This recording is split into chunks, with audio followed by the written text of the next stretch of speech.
छत्तीसगढ़ विधानसभा चुनाव से पहले जोड़ तोड़ की सियासत भी अब शुरू हो गई है। मुख्यमंत्री भूपेश बघेल की विधानसभा क्षेत्र पाटन से बीजेपी समर्थित एक जिला पंचायत सदस्य ने कांग्रेस की सदस्यता ले ली है। बता दें कि शनिवार को मुख्यमंत्री भूपेश बघेल के सामने उन्होंने कांग्रेस का हाथ थामा। इस पर मुख्यमंत्री भूपेश बघेल ने ट्वीट कर लिखा कि कांग्रेस सरकार की लोक कल्याणकारी योजनाओं से न सिर्फ प्रदेश की जनता बल्कि हमारे विपक्षी दल बीजेपी के कई नेता भी प्रभावित हैं। और इसी से जुड़े एक सवाल पर सीएम ने यह भी कहा कि बीजेपी के कई नेता हमारे संपर्क में हैं।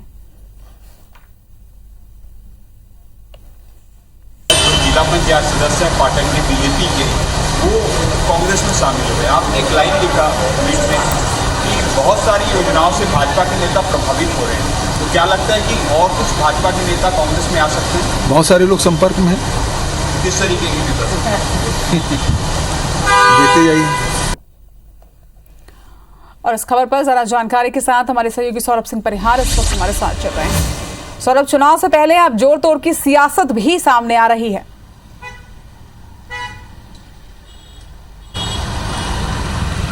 बिल्कुल, देखिए रचना, 1.5 साल बाकी है छत्तीसगढ़ में विधानसभा चुनाव को, लेकिन इससे पहले आप देखिए कि मुख्यमंत्री भूपेश बघेल का बड़ा बयान आया है।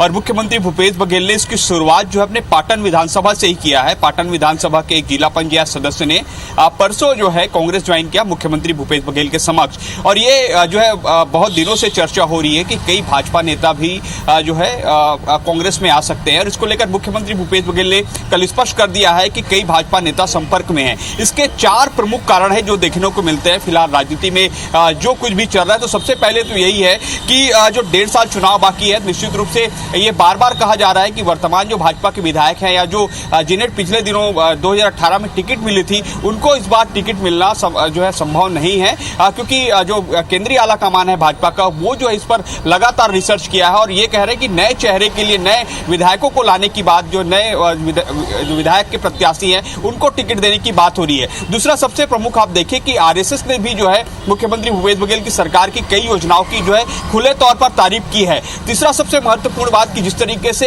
पूरे देश में जो है हिंदुत्व के मुद्दे को लेकर केंद्र सरकार में मोदी जो है लोगों के बीच जो है छाए हुए हैं, तो इसी तरीके से छत्तीसगढ़ में देखें तो मुख्यमंत्री भूपेश बघेल जो छत्तीसगढ़ियावाद को लेकर जो है लोगों के बीच जाते हैं, तो कहीं ना कहीं ये जो भाजपा के नेता जो पहले कह रहे थे कि 15 साल में जो है हमें छत्तीसगढ़िया का अनुभव नहीं हुआ, छत्तीसगढ़ को लेकर राज्य सरकार तत्कालीन रमन सरकार को काम करना था, वो नहीं कर पाई, जो आज ये देखने को मिलता है। चौथा एक प्रमुख सबसे कारण है कि जैसे मैंने पहला टिकट का, तो अब देखना होगा कि किस तरीके से मुख्यमंत्री भूपेश बघेल का बयान आया। और चौथा सबसे महत्वपूर्ण एक ये है कि आप पूरे देश में देखिए कि कांग्रेस के विधायक टूट रहे हैं पार्टी से, तो ऐसे में एक स्ट्रेटजी ये भी है कि एक ये दबाव बनाया जाए छत्तीसगढ़ में। और मुख्यमंत्री भूपेश बघेल इसीलिए कह रहे हैं कि कई भाजपा के नेता संपर्क में, ताकि भाजपा के नेता ये यहाँ पर ना कहे कि जो है जो कांग्रेस के नेता है वो उनके संपर्क में है, कांग्रेस के विधायक है वो उनके संपर्क में है। लेकिन कहीं ना कहीं पूरे मुद्दे पर भाजपा का यही कहना है कि पहले कांग्रेस जो है अपने ही विधायकों में और जो सरकार में जो असंतुष्टता है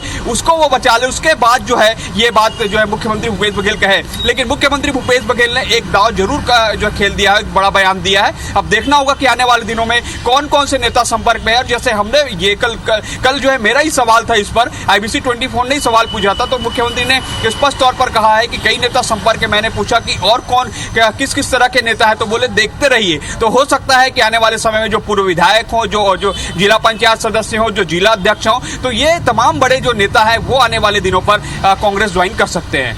निश्चित तौर पर जब इस तरह के बयान सामने आते हैं तो सियासत भी शुरू होती है। और जिस तरह से अब इस बार सीएम का ये बयान आया है कि कई बीजेपी नेता संपर्क में है, देखते रहिए, तो निश्चित तौर पर देखना होगा। दर्शकों को भी निगाह इस खबर पर रहेगी और IBC 24 लगातार इस पर अपडेट्स भी जनता तक पहुंचाता रहेगा। फिलहाल तमाम बातचीत के लिए आपका बहुत बहुत शुक्रिया सौरभ।